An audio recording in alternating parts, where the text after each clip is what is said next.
레위기 17장과 18장의 말씀, 우리 두 장의 말씀입니다. 레위기 17장 그리고 18장의 말씀 우리 드라마 바이블로 함께 듣도록 하겠습니다. 제 17장.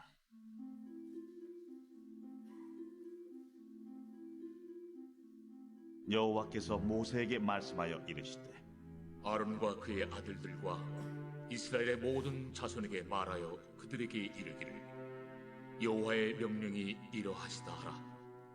이스라엘 집의 모든 사람이 소나 어린 양이나 염소를 진영 안에서 잡든지 진영 밖에서 잡든지 먼저 회막문으로 끌고 가서 여호와의 성막 앞에서 여호와께 예물로 드리지 아니하는 자는 피 흘린 자로 여길 것이라. 그가 피를 흘렸은즉 자기 백성 중에서 끊어지리라.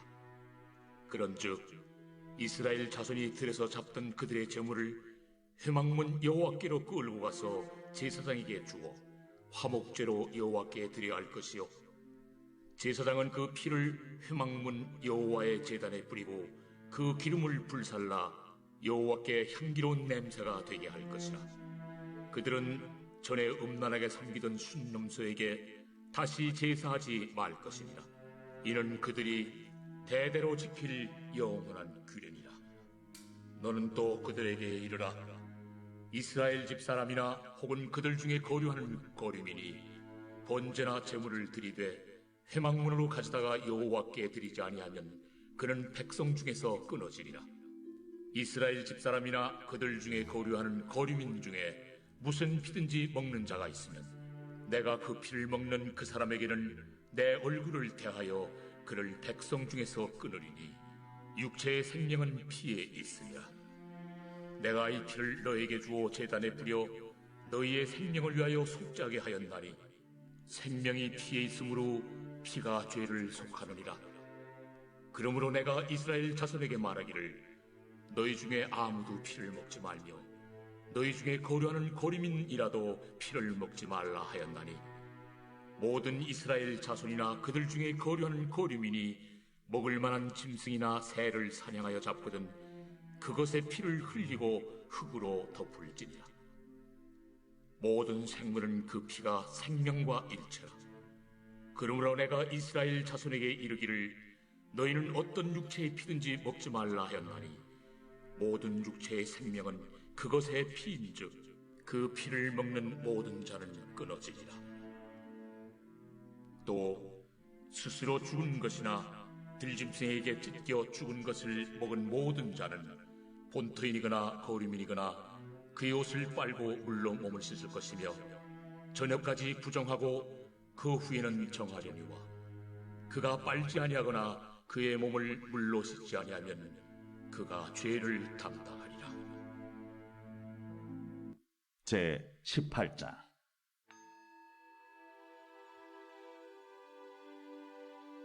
여호와께서 모세에게 말씀하여 이르시되 너는 이스라엘 자손에게 말하여 이르라. 나는 여호와 너희의 하나님이니라. 너희는 너희가 거주하던 애굽 땅의 풍속을 따르지 말며 내가 너희를 인도할 가나안 땅의 풍속과 규례도 행하지 말고 너희는 내 법도를 따르며 내 규례를 지켜 그대로 행하라.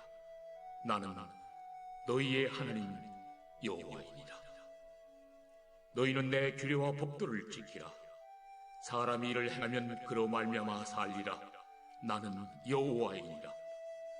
각 사람은 자기의 살부채를 가까이 하여 그의 하체를 범하지 말라. 나는 여호와이니라. 내 어머니의 하체는 곧 내 아버지의 하체이니 너는 범하지 말라. 그는 내 어머니인즉 그의 하체를 범하지 말지니라. 너는 내 아버지의 아내의 하체를 범하지 말라. 이는 내 아버지의 하체니라. 너는 내 자매 곧 내 아버지의 딸이나 내 어머니의 딸이나 집에서나 다른 곳에서 출생하였음을 막론하고 그들의 하체를 범하지 말지니라. 내 손녀나 내 외손녀의 하체를 범하지 말라. 이는 내 하체니라. 내 아버지의 아내가 내 아버지에게 낳은 딸은 내 누이이니 너는 그의 하체를 범하지 말지니라. 너는 내 고모의 하체를 범하지 말라. 그는 내 아버지의 살부친이라. 너는 내 이모의 하체를 범하지 말라. 그는 내 어머니의 살부친이라. 너는 내 아버지 형제의 아내를 가까이하여 그의 하체를 범하지 말라. 그는 내 숙모니라. 너는 내 며느리의 하체를 범하지 말라. 그는 내 아들의 아내이니 그의 하체를 범하지 말지니라. 너는 내 형제의 아내의 하체를 범하지 말라. 이는 내 형제의 하체니라. 너는 여인과 그 여인의 딸의 하체를 아울러 범하지 말며 또 그 여인의 손녀나 외손녀를 아울러 데려다가 그의 하체를 범하지 말라. 그들은 그의 살부치이니 이는 악행이니라. 너는 아내가 생존할 동안에 그의 자매를 데려다가 그의 하체를 범하여 그로 질투하게 하지 말지니라. 너는 여인이 월경으로 불결한 동안에 그에게 가까이하여 그의 하체를 범하지 말지니라. 너는 내 이웃의 아내와 동침하여 설정함으로 그 여자와 함께 자기를 더럽히지 말지니라. 너는 결단코 자녀를 몰렉에게 주어 불로 통과하게 하므로 내 하나님의 이름을 욕되게 하지 말라. 나는 여호와이니라. 너는 여자와 동침함같이 남자와 동침하지 말라. 이는 가증한 일이니라. 너는 짐승과 교합하여 자기를 더럽히지 말며 여자는 짐승 앞에 서서 그것과 교접하지 말라. 이는 문란한 일이라. 너희는 이 모든 일로 스스로 더럽히지 말라. 내가 너희 앞에서 쫓아내는 족속들이 이 모든 일로 말미암아 더러워졌고 그 땅도 더러워졌으므로 내가 그 악으로 말미암아 벌하고 그 땅도 스스로 그 주민을 토하여 내느니라. 그러므로 너희 곧 너희의 동족이나 혹은 너희 중에 거류하는 거류민이나 내 규례와 내 법도를 지키고 이런 가증한 일에 하나라도 행하지 말라. 너희가 전에 있던 그 땅 주민이 이 모든 가증한 일을 행하였고 그 땅도 더러워졌느니라. 너희도 더럽히면 그 땅이 너희가 있기 전 주민을 토함같이 너희를 토할까 하노라. 이 가증한 모든 일을 행하는 자는 그 백성 중에서 끊어지리라. 그러므로 너희는 내 명령을 지키고 너희가 들어가기 전에 행하던 가증한 풍속을 하나라도 따름으로 스스로 더럽히지 말라. 나는 너희 하나님 여호와이니라. 아멘. 네, 17장에서는 하나님께서 제물을 드릴 곳을 정해 주시고 또 피를 먹지 말라라는 명령을 주시고 있습니다. 또 이어지는 18장에서는 가정을 어떻게 성결하게 지킬 것인가에 대해서 말하고 있는데요. 오늘 자세하게 좀 부분으로 나눠서 같이 이야기를 해보려고 합니다. 17장 1절부터 9절에서는 성소에서만 짐승을 도살할 수 있다는 규정을 이야기하고 있습니다.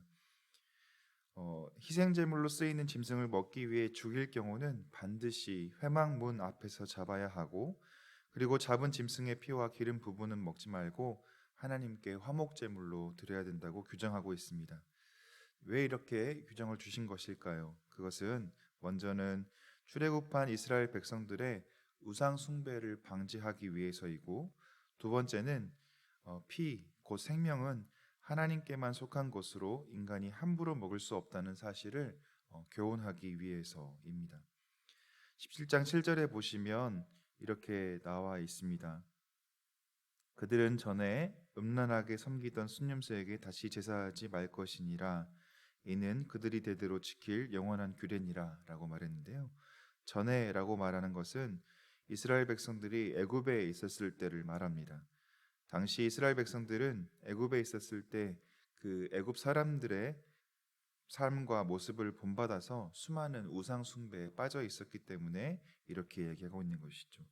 전에 음란하게 섬기던이라고 말하는데, 이 음란이라는 것은 매춘 행위를 하다, 창녀와 지내다라는 뜻의 히브리어 동사에서 파생된 말로 구약 성경에서는 영적 간음의 행위인 다른 우상 숭배를 가리킬 때 사용됐던 단어입니다.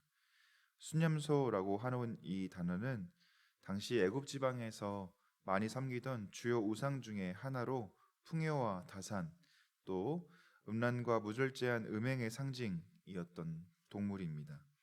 고대 역사가들에 의하면 실제로 애굽의 주요 도시이자 이스라엘 백성의 거주지에 가까웠던 이 애굽 남쪽에 보면 트무이스라는 지역이 있는데 이 지역에 판이라고 불리는 순념소 신을 섬기기 위한 거대한 신전이 세워져 있었다라고 합니다. 이처럼 이스라엘 백성들은 애굽에서 종살이를 할 때 애굽인들에게 우상 숭배의 영향을 많이 받았기 때문에 출애굽한 후에 하나님의 놀라운 역사와 임재를 체험했음에도 불구하고 하나님께서 가증히 여기시는 이 우상 숭배에 빠져서 하나님의 진노와 징계를 받아야만 했던 것이죠. 그래서 이 성막 앞에 나와서 모든 동물들을 잡으라고 하나님께서 명령하고 계십니다. 17장 10절부터 16절은 피를 먹지 말라는 금지 명령이 나와 있습니다.